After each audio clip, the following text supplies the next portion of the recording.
빌레몬서 9절 10절 말씀 다 같이 한 목소리로 받들도록 하겠습니다.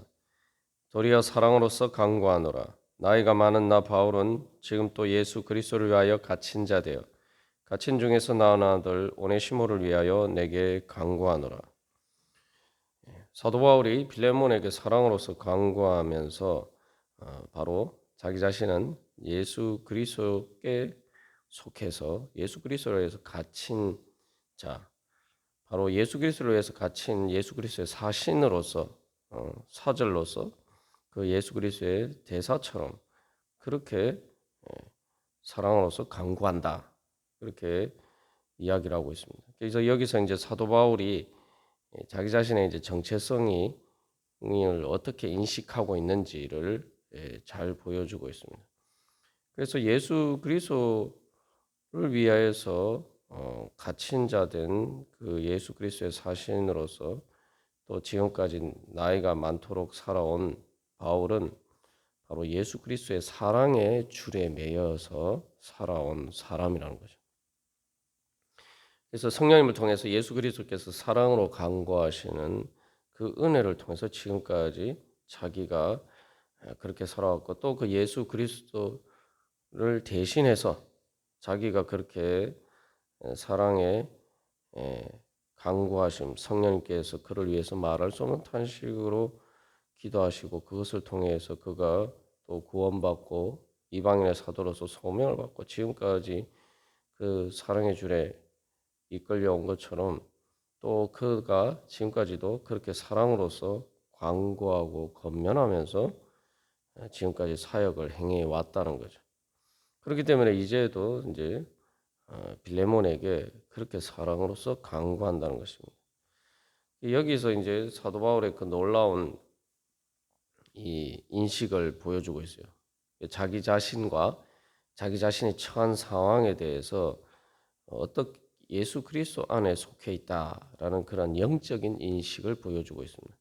이 세상적인 사고 방식과는 어떻게 보면 정반대되는 것이죠. 사실 이제 빌레몬의 종이었던 오네시모를 대하는 태도에 있어서도 이제 세상의 관점과 정반대의 전혀 다른 관점에서 이제 지금 바울이 접근하고 있기 때문에 빌레몬에게 강구하고 있는 거죠. 그래서 오네시모에 대해서 그러한 바라보는 관점처럼 또 자기 자신 바울이 그런 관점을 가질 수 있었던 것은 또 자기 자신의 상황에 대해서도 이렇게 세상적인 관점이 아니고 영적인 관점에서 다시 말하면 예수 그리스도 안에서 자기 자신을 바라봤다는 거죠. 그래서 여기서 이제 사도 바울이 감옥에 갇힌다라고 할 때에 그것은 로마 제국에 의해서 감옥에 투옥이 되었죠. 그리고 그 감옥 안에 있다는 것은 로마 제국의 어떻게 보면은 그 권력의 그 힘에 갇혀 의해서 그 힘 안에 이렇게 말 그대로 갇혀 있는 것이죠. 그래서 정말 로마 제국의 그러한 영토 안에 속해 있다. 그 주권 안에 속해 있다는 것을 가장 적나라하게 보여주는 것이 사도 바울이 그렇게 감옥에 갇혀 있는 것입니다.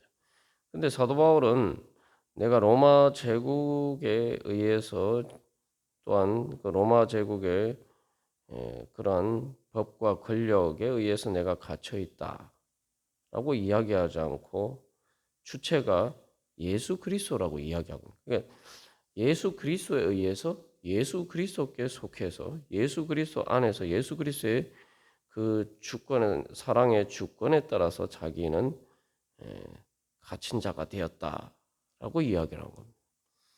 그러니까 자기가 지금 힘들고 어려운 상황에 있지만 그러한 상황이 그냥 로마 제국에 의해서 어쩔 수 없이 당한 상황이다. 그렇게 수동적인 자세에서 바라보지 않고 있다는 거죠. 그 모든 것이 하나님의 섭리 가운데서 예수 그리스도께서 이 뜻하시고 또한 모든 상황들을 통제하신다. 주체가 지금 모든 역사의 주인이 예수님이신 것처럼 그 예수 그리스도께서 바로 오늘도 자기가 지금 감옥에 갇힌 것도 예수 그리스도를 위해서 갇힌 것이고 예수 그리스도께 속한 것이고 그 모든 것이 예수 그리스도의 주권에 속한 것이다. 그렇게 바라보고 있다는 거죠. 그렇기 때문에 이제 이것은 사도 바울이 우리가 그 앞에서 골로새서에서도 사도 바울의 태도에 대해서 우리가 여러 번 언급했습니다만 또 살펴보았습니다만 그 주님 안에서 기뻐할 수가 있었고 그 상황에서 그 어려운 상황 안에서도 감사할 수가 있었던 거죠. 예. 그렇기 때문에 또 10절에서도 갇힌 자 중에서 나은 아들 오네시모 그래서 라고 이야기하고 있어요. 그래서 예수 그리스도로 해서 갇혔기 때문에 거기에서 또 오네시모를 거기에서 구원할 수 있는 그런 하나님의 역사가 일어나는 장소가 되었다는 거예요. 그래서 예수 그리스도께서 지금도 다스리고 계시고 그 모든 일들을 다 예수님께서 그 주권 가운데서 통제하신다. 그렇기 때문에 사도 바울은 그것을 영광으로 여기고 또한 감사하면서 그 상황 가운데서 하나님이 뜻하신 바가 무엇인가? 예수 그리스도께서 그것을 통해서 어떤 선한 일을 이루기를 원하시는가? 그것을 바라보면서 지금 그 예수 그리스도의 소명을 수행하는 예수 그리스도의 사신으로서 대사로서 그렇게 지금 그 감옥 가운데 있다는 거죠.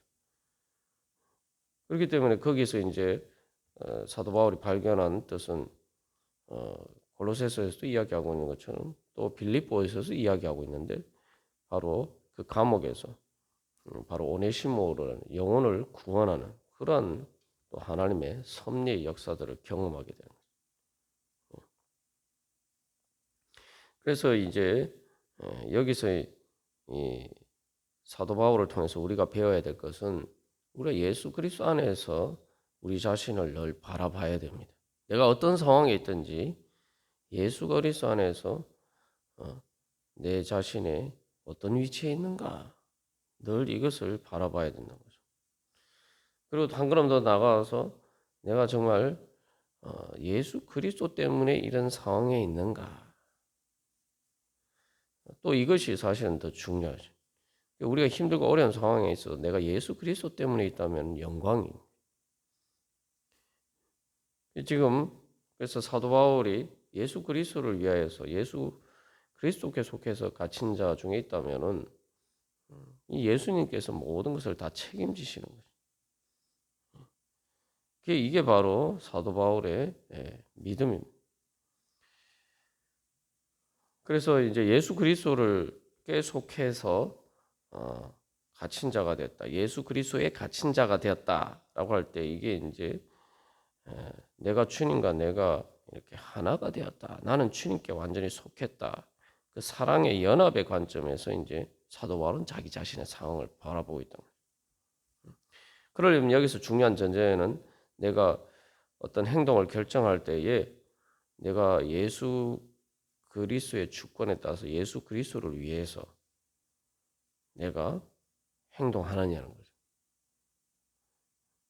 그래서 사도 바울은 지금 감옥에 갇힌 것은 사실은 이제 우리가 사도행전에 보면은 굳이 그렇게 안 됐을 수도 있어요. 사도 바울이 선택했다면. 근데 사도 바울이 그것을 로마에서 또한 이게 복음을 전하기 위해서 또 그 황제에게 상소를 하고 그래서 이제 계속 갇힌 상태에 있고 또 그 이제 사도행전을 보면은 사실은 사도 바울이 그러한 상황들을 어떻게 보면은 피할 수도 있었지만 그러나 사도 바울의 자기 자신의 행동을 결정하는 데 있어서 내가 어떻게 하면은 힘들고 그 어려운 상황을 피할 것인가 이런 여기에 초점이 있지 않고 그런 힘들고 어려운 일이 있을지라도 내가 예수 그리스도를 위해서 내가 무엇을 해야 되는 것인가 그 어떤 자기 행동의 선택의 기준에 있어서 기준이 바로 거기에 있었다는 거죠. 예수 그리스도를 위하는 것. 그게 바로 이제 주님을 사랑하는 마음이 있고, 그래서 말 그대로 주님께 충성하고 또한 주님을 사랑하기 때문에 그런 선택을 하는 거죠. 그래서 여기서 이제 사랑의 자유가 무엇인지 우리가 잘 볼 수가 있습니다. 그래서 이제 바울이 결국 로마에 의해서 그렇게 갇힐 것이다, 투옥이 될 것이다. 그러니까 가지 마라. 이런 식으로 해석할 수 있는 예언도 받죠. 그래서 사도 바울이 그렇게 말 그대로 매일 것을 갇히게 될 것을 예언을 다 받습니다. 그러니까 사람들이 안타까워서 아이고 그렇게 가지 마십시오. 그게 되면 그래서 예루살렘으로 가면은 그렇게 갇힐 수가 있으니까 투옥이 될 수 있으니까 가지 말라고 이야기하는데도 사도 바울은 예수 그리스도로 해서 바로 그렇게 감옥에 갇힐 것을 알면서도 그 길을 갑니다. 이제 베드로도 보면은 이제 코바디스 도미네라는 그 유명한 사건처럼 로마에서 기독교 박해가 일어나서 많은 성도들이 순교할 때에 사실은 도피할 수 있었고 도망갈 수도 있었는데 바로 예수 그리스도께서 그 도피하는 과정에서 예수 그리스도께서 바로 그 로마를 향해서 가시는 것을 보고 바로 그 로마를 향해서 그래서 성도들이 핍박과 박해를 받고 순교하는 바로 그 로마를 향해서 가시는 예수님을 만나고 거기서 다시 자기의 길을 돌이켜서 그도 예수님의 뒤를 따라가죠. 그래서 십자가에 거꾸로 못 박히게 되면서 순교를 하게 됩니다. 뭐 베드로도 그렇고 또 바울도 지금 이제 상황이 그래요. 이런 상황 가운데 사실은 굳이 우리가 흔히 하는 말처럼 뭐 사서 고생하는 그런 선택을 했단 말이죠. 그러면은 왜 사도 바울이 그런 선택을 했느냐? 주님 사랑하시기 때문에 여러 가지 선택을 할 수 있어요. 그렇다고 뭐 예수님을 버린다거나 또 주님의 선교 사역을 하지 않는다거나 뭐 이런 것도 아니에요. 근데 왜 그 중에서도 하필 제일 힘든 일이 될 수도 있는 그런 선택을 굳이 해야 되느냐? 거기서 중요한 것은 주님 사랑하기 때문에 내가 예수님 사랑하기 때문에 내가 말 그대로 주님의 말씀처럼 마음과 목숨과 뜻과 힘을 다하여서 주님을 사랑한다면은 내가 무엇을 할 것인가? 내가 주님을 위해서 내 가장 귀한 것을 드리고 여러 가지 선택지가 있지만 최상의 선택, 주님께 가장 큰 영광을 돌려드릴 수 있는 최고의 가장 좋은 베스트, 그러니까 가장 좋은 선택을 한다면은 나는 무엇을 할 것인가?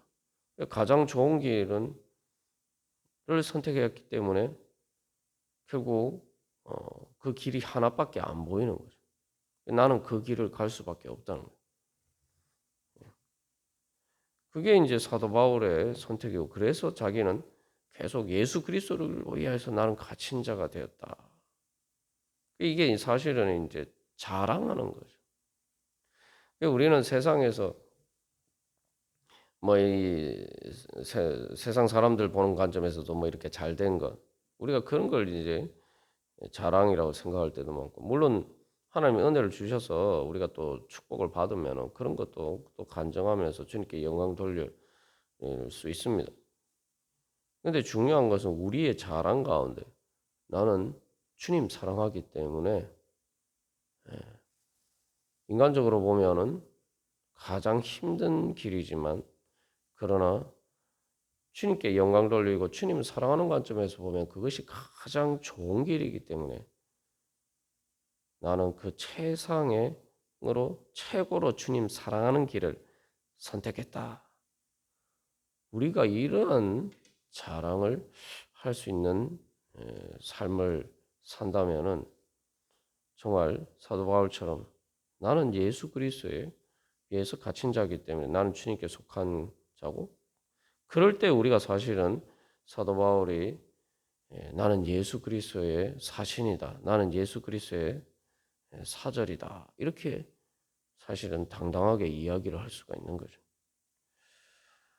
그래서 예수님께서도 결국 십자가를 지신 것도 마찬가지입니다. 우리가 생각해 보면은 우리를 구원하시는 길이 꼭 그것밖에 없었어야 됐나? 뭐 우리가 이렇게 생각할 수 있는데 우리의 좁은 인간의 소견에 비춰보면 그렇습니다만 하나님이 보실 때는 예수님께서 우리를 위해서 십자가를 지시고 그렇게 죽으시는 것이 최고로 지혜로운 가장 우리를 위해서 가장 좋은 길이었다. 근데 예수님의 입장에서 보시면은 우리가 뭐 금방 생각해봐도 뭐 우리가 잘 알 수 있는 것이 예수님의 입장에서 보면은 최악의 길이. 그러나 예수님께서는 예수님 자신의만 생각하실 때는 최악의 길이고 가장 안 좋은 길이지만 가장 고통스러운 길이지만 그러나 주님께서는 예수님께서는 하나님 아버지를 사랑하고 또한 우리들을 사랑하시기 때문에 하나님의 영광을 위해서 또 우리를 위해서 가장 좋은 길이라는 길 때문에 주님께 자신에게는 가장 손해가 되는 길임에도 불구하고 그 길을 선택하시고 그 길을 가셨다는 거죠. 그러나 여기서 또 우리가 한 가지 생각해야 되는 건 주님께서 우리를 사랑하시고 하나님 아버지를 사랑하시고 또한 우리를 사랑하시기 때문에 그 사랑의 관점에서 보면 예수님은 그게 예수님 자신에게 가장 좋은 길이라고 생각하시고 그렇게 받아들이시고 또 그렇게 자원하는 마음으로 그 길을 가셨다는 거예요. 예수님께서 그 길을 자원하는 마음으로 가셨다는 것을 우리가 잘 알 수 있죠. 예수님이 그 잔을 피하실 수도 있고 십자가의 고난의 잔을 피하실 수도 있고 베드로가 예수님을 잡으러 온 그 사람들을 내게 칼을 뽑아서 그들을 싸우려고 할 때 예수님이 내가 마음만 먹으면 난 언제든지 12군단도 든든되는 천사를 보내서 이 사람들을 다 제압하고 할 수 있다. 그러나 나는 그렇게 하지 않는다. 그 예수님의 선택이라는 거죠. 예수님의 선택. 예수님의 가장 그 자유 가운데에서 주어진 선택에 있어서 그래서 주님께서는 바로 우리를 위해서 가장 좋은 길을 자기에 있어서도 가장 좋은 길로 선택하셨단 말이에요. 마치 그것 말고는 선택지가 없는 것처럼. 그래서 말 그대로 주님께서는 우리를 사랑하시는 그 사랑에 따라서 자기의 행동을 결정하셨기 때문에 그게 이제 사랑의 운명이라고 운명적인 사랑으로 받아들이시고 그런 선택을 하신 거죠. 베드로도 바울도 주님의 그런 사랑을 받았기 때문에 자신도 바로 나도 예수님을 위해서 그렇게 예수님께 속해서 갇힌 자가 되어서 나는 예수님이 그렇게 나를 위해서 하신 것처럼 나도 예수 그리스도를 위해서 그렇게 한다. 그렇기 때문에 사도 바울은 이 하는 이야기는 바로 정말 예수 그리스도를 대신해서 빌레몬에게 하는 말이 될 수가 있는 거죠. 그래서 이 사실은 빌레몬도 여러 가지 선택을 할 수가 있어요. 그래서 사도 바울이 이걸 통해서 이야기하는 나는 이런 많은 선택지 중에서 예수님을 나를 그렇게 사랑하신 나를 위해서 십자가를 지는 것을 운명적인 사랑으로 받아들이신 그 예수님의 그 사랑을 받았기 때문에 나도 이제 예수님을 위해서 많은 길 중에서 바로 예수님을 가장 최고로 사랑하는 그 길을 선택해서 나이가 많은 이런 상황 가운데서도 예수 그리스도를 갇힌 예수 그리스도의 사신이 되었다. 대사가 되었다. 나는 이런 선택을 했기 때문에 나도 그런 가장 좋은 길을 가장 좋은 그 사랑의 길을 또 길로 너도 갔으면 좋겠다. 너는 예수님을 사랑한다면은 너도 나와처럼 예수님의 사랑을 받은 자로서 예수님을 사랑한다면은 예수 그리스도를 위해서 예수 그리스도에 속한 자로서 또 예수 그리스도를 대신하는 예수 그리스도의 사신으로서 너는 어떤 선택을 하겠느냐? 나처럼 이렇게 갇힌 자 중에서 오네시모를 그 아들처럼 그렇게 낳은 나처럼 너도 같이 그런 선택을 하면 좋지 않겠느냐? 그런 사랑의 선택을 하면은 가장 좋은 사랑의 길을 가면 좋지 않겠느냐? 나와 함께 그 사랑의 길을 가지 않겠느냐? 그렇게 사랑으로서 강구하고 있습니다. 우리가 오늘도 또 성령님께서 우리 가운데 말씀하시는 바로 그 주님의 사랑의 음성을 듣고 또한 우리가 그 길을 갈 수 있는 그러한 그래서 주님과 우리가 서로 사랑하면서 주님께서 주시는 사랑의 행복 가운데 살아가는 그러한 아름다운 인생이 되기를 간절히 소망합니다. 다 같이 기도드리시겠습니다.